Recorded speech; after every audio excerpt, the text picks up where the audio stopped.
Galerinha! No vídeo de hoje eu vou falar sobre como é o Natal aqui no Brasil. Então vai ser um vídeo no formato storytelling ou contação de histórias. Eu espero que gostem. Não esqueçam de ativar as legendas em português, inglês ou espanhol e de mexer na velocidade do vídeo se você achar que eu tô falando muito rápido ou muito devagar. O Natal no Brasil é parecido com o Natal de muitos outros lugares do mundo e eu quero saber de você, de onde você é e se aí na sua terra tem Natal ou que tipo de comemoração anual ou se não tem nada, me conta como é aí na sua terra. Como o Brasil é um país predominantemente católico, todo ano é comemorado o nascimento do menino Jesus no dia 25 de dezembro. E vai chegando o fim de ano, a gente já começa a decorar as casas, as ruas, as lojas, mas não é igual nos filmes não. Tipo, fala em decoração de Natal, eu sempre lembro de filmes como Esqueceram de Mim. Cheio de neve, muitas luzes, gorrinho na cabeça, aquelas roupas enormes. Mas aqui no Brasil é chinelo e regata, porque dezembro faz na sombra. Mínima de 26, máxima de 54, 40 graus na média. Pode ser que a sensação térmica seja maior. É claro que 54 graus foi exagero. A máxima é 40, mas pode passar de 40 em algumas regiões. Em alguns lugares, as pessoas começam as decorações em outubro, outras em novembro, outras em dezembro e outras nem fazem questão de fazer isso. Por quê? Todo ano é a mesma coisa. A gente pega aquela caixa de sapato que ficou guardada o ano inteiro no fundo do armário, juntando poeira, sendo casinha de barata. Não sei quantas baratas já fizeram filhotinho dentro dessa caixa e ficaram cuidando deles até que todos estivessem prontos para lascar com o nosso sono. Fala aí, quem é que nunca acordou com uma barata futricando o canto da boca?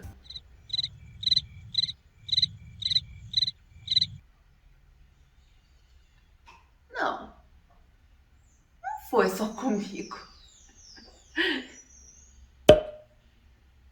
E eu nem sei como foi que a barata conseguiu entrar na caixa. Não tem espaço lá dentro. Você abre aquela caixa e lá tem todos os enfeites de Natal que você usa desde 1987. Aí você vai e tira de dentro daquela caixa um embolado de 73 metros de fio.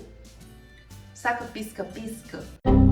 Meu irmão, aí você tenta entrar pro Guinness Book com a desenrolada de pisca-pisca mais rápida da história, mas não consegue. Ninguém consegue. Desenrolar pisca-pisca é uma merda. Para desenrolar e aquilo funcionar, você precisa de 40 semanas de trabalho. Tem que começar a desenrolar essa merda em julho para conseguir montar a árvore de Natal em dezembro. Aquela árvore que nem é de verdade.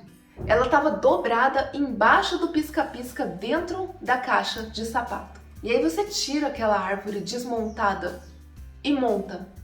E aí você enche ela de bolinha, estrelinha, reninha e 2 voltas do pisca-pisca. E aí você liga o pisca na tomada e você vê que dá 100 lampadinhas, 7 acendem. Aí você vai tentar consertar até embolar tudo de novo.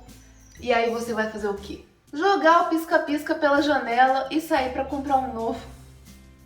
Igual no ano passado.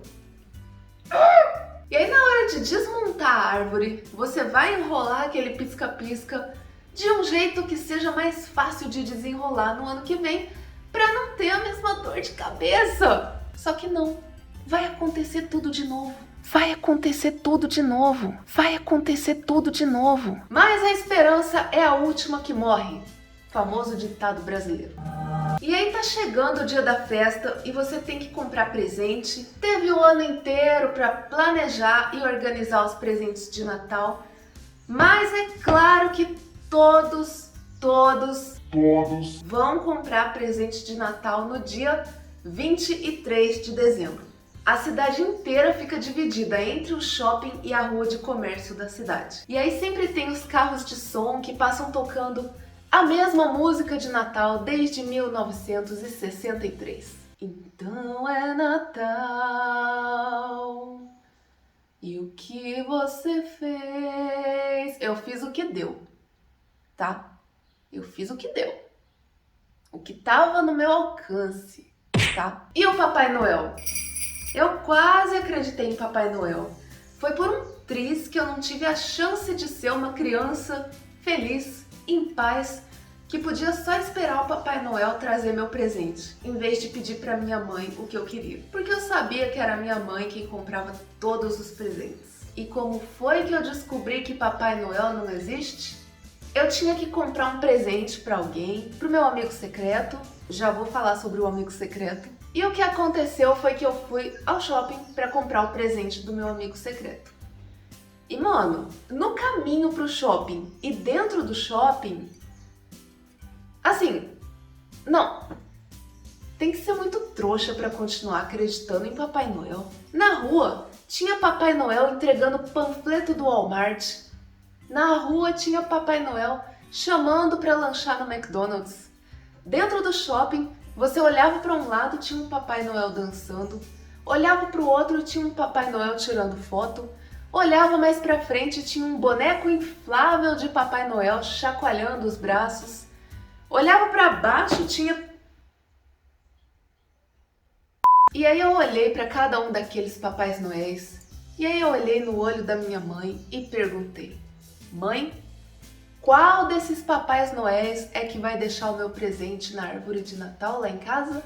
E aí ela deu uma gaguejada de leve.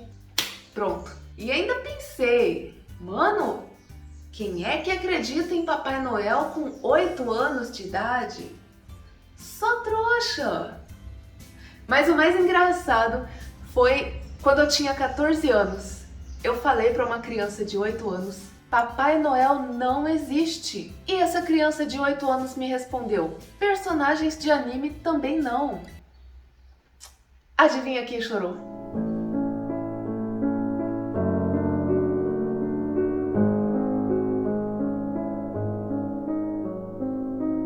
Enfim, chega o dia 24 de dezembro à noite, que é quando toda a família se reúne para fazer a ceia de Natal. E aí nessa ceia tem um monte de comida diferentona.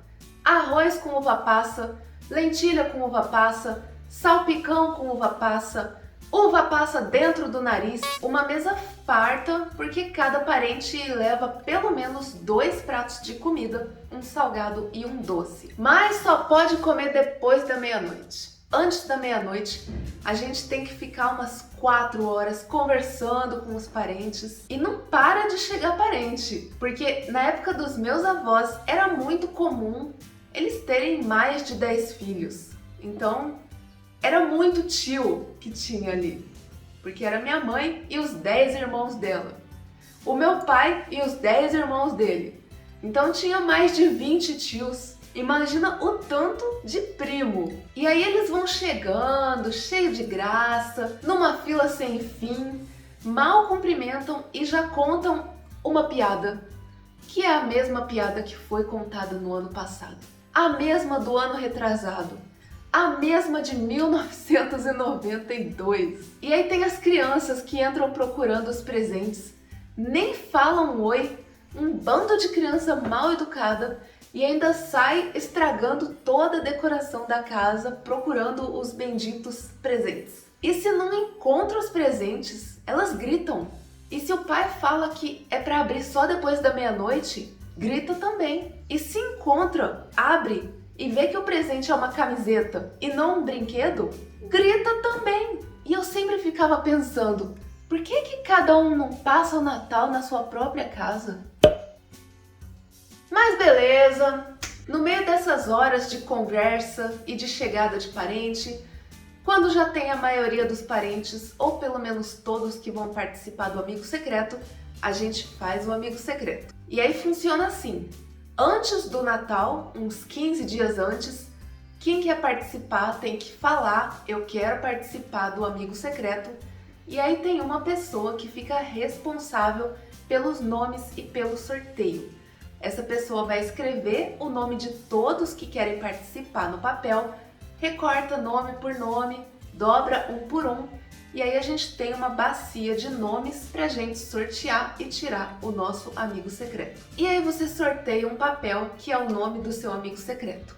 Aí você desdobra e vê que é aquele seu primo chato que você não via desde o Natal do ano passado, porque ele é chato. Você não faz ideia se ele ainda usa barba, se ele casou, se ele mora numa ilha, se ele gosta de samba ou rock. E o cara ainda usa o Instagram no privado. Como é que você vai comprar um presente para esse desgracento? E aí na hora de revelar quem é o seu amigo secreto, você tem que listar umas 3 ou 4 características dele para as outras pessoas tentarem adivinhar quem é o seu amigo que ainda é secreto. E no fundo, essa brincadeira que era para ser divertida semeia a discórdia. Pode acontecer dessas características serem coisas que a pessoa não quer mais lembrar, que a pessoa quer mudar nela. E ela não quer mais falar sobre isso. E aí você lembra tudo isso dela. Mas você não vê a pessoa faz um ano. O que falar da pessoa? Que é chata? Agora imagina o que vão falar de você e o presente que vão te dar. Você não vai gostar, mas vai fazer cara de quem estava esperando aquele presente. Nossa, tia, você me conhece mesmo. Eu passei o ano pensando em comprar isso pra mim. Tive que esperar o Natal pra você me dar um par de meias. Poxa, tia, nem sei como agradecer. Obrigada. E quando chega meia-noite, todos se abraçam desejando Feliz Natal um pro outro para finalmente poder comer, porque a gente só quer comer. A gente só faz festa para comer. Até porque depois de comer todo mundo vai embora. Comeu, não tem mais nada para fazer ali. Acabou a festa. E aí isso já é de madrugada, vai todo mundo embora a 1h da manhã, deixa toda a louça suja para trás, no outro dia acorda às 10 da manhã e volta para casa do anfitrião para sujar toda a louça de novo, porque vai comer aquilo que sobrou da noite anterior e contar e ouvir todas as piadas de novo. Apesar das piadas, o Natal no Brasil também é época de visitar idosos, albergues, orfanatos, creches, para levar comida, brinquedo ou para simplesmente dar um abraço naqueles que não têm mais os seus familiares por perto. Então, no Natal, aqui no Brasil, as pessoas ficam mais sensíveis a trabalhos voluntários. Além disso, muitas crianças escrevem cartinhas para o Papai Noel e é tradição o serviço de entrega de correspondência aqui do Brasil escolher algumas cartinhas de crianças carentes para poder entregar os presentes para elas. Se você gostou desse vídeo, já sabe, né? Clica em gostei, mostra aí o seu espírito natalino pro mundo, me dando um like de presente de Natal, pro YouTube entender que foi um vídeo bacana e poder entregar para mais pessoas. E a gente se fala no próximo vídeo. Tchau, tchau!